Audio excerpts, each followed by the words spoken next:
الحمد لله وكفى وسلام على عباده الذين اصطفى أما بعد فأعوذ بالله من الشيطان الرجيم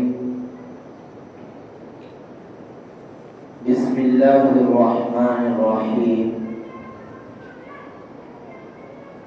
قال الله تبارك وتعالى في القرآن المجيد والفرقان الحميد ولا تكتموا الشهادة ومن يكتمها فإنه آثم قلبه وقال تعالى في مقام آخر من يشفع شفاعة حسنة يكن له نصيب منها ومن يشفع شفاعة سيئة يكن له كفل منها صدق الله العظيم اللهم صل على سيدنا محمد في أول وأوسط وآخر كلامنا میرے نہایت محترم بزرگوں، عزیزوں اور نوجوان ساتھیوں،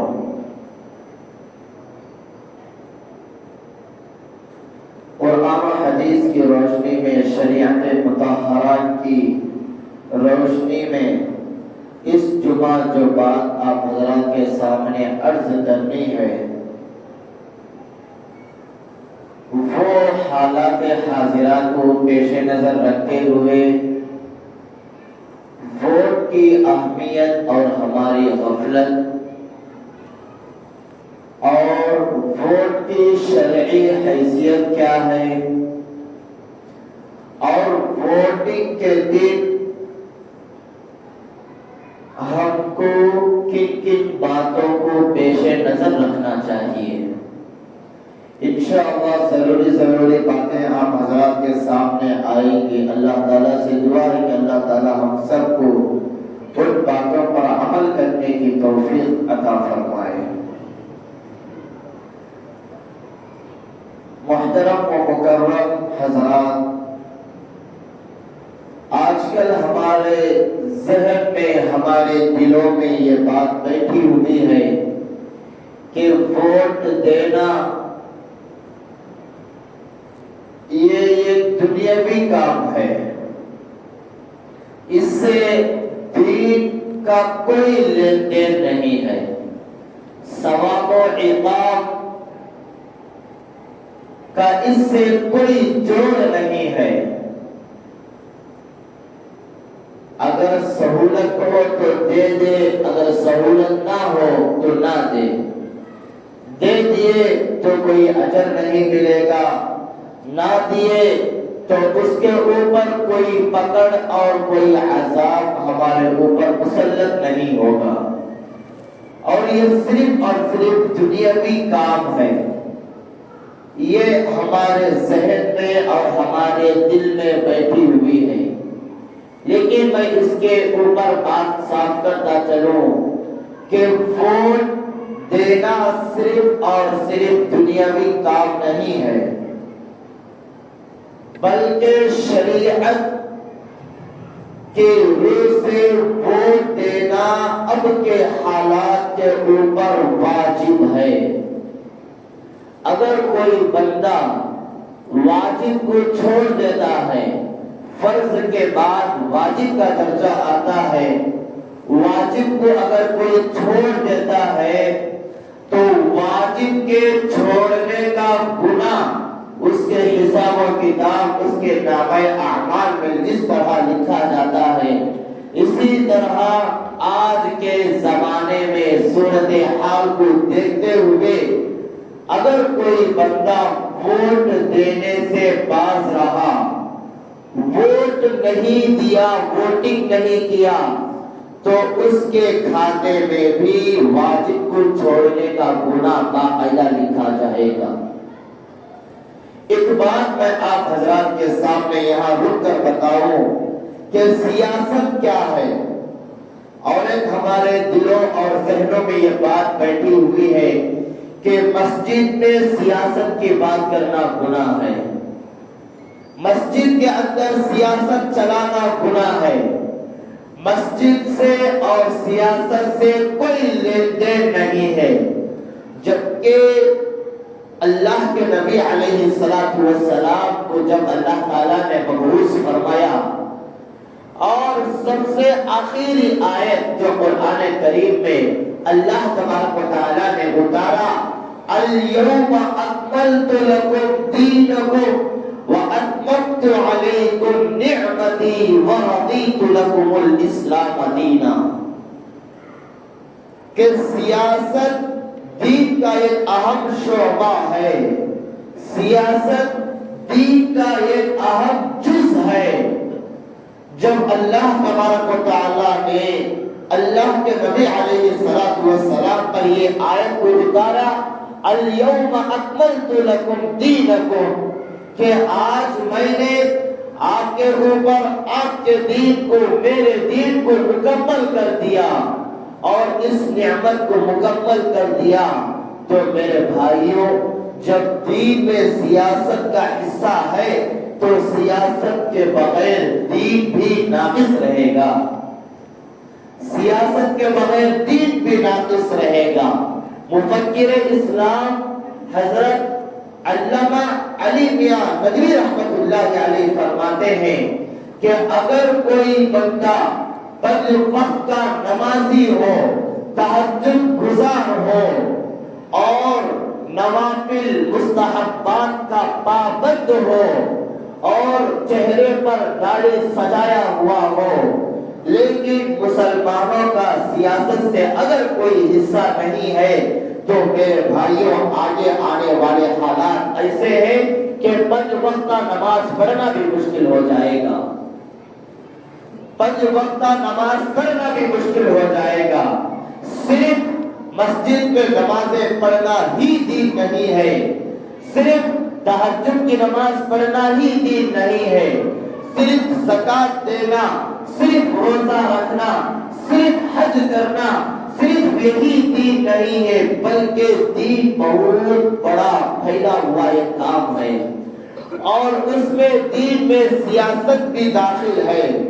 اگر سیاست میں ہمارے علماء کرام نہ ہوتے، اگر ہمارے اکابرین نہ ہوتے، میرے بھائیوں ہندوستان میں جو پارٹیاں چل رہی ہے، جمعیت علماء کی 100 سالہ پارٹی چل رہی ہے، ایک وقت تھا حضرت علامہ مفتی اعظم کفایت اللہ صاحب رحمت اللہ علیہ، یہ اپنے وقت کے بہت بڑے مفتی اعظم رہ چکے ہیں، سب سے بڑے مفتی، لیکن سیاست میں اتنا بڑا کردار تھا کہ جس کو بیان نہیں کیا جا سکتا، اور ہمارے علماء کرام نے جو سیاست چلائی ہے تو اس کو اتنا مضبوط رکھا اور اتنا پائیدار رکھا، ثابت قدم رکھا کہ جمعیت علماء 100 سالہ تنظیم کا نام ہے، 100 سال سے چلی آ رہی ہے۔ اگر سیاست اور دین الگ الگ ہوتے تو ہمارے علماء کرام مالدہ کی جیل نہیں کاٹتے، ہمارے علماء کرام کے اوپر کوڑے برسائے نہیں جاتے۔ تو میرے بھائیوں اس سے معلوم ہوا کہ سیاست اور دین کا آپس میں گہرا اور مضبوط رشتہ ہے۔ اگر سیاست میں علماء کرام اور اکابرین نہ ہوتے تو دین کو بچانا مشکل ہو جاتا۔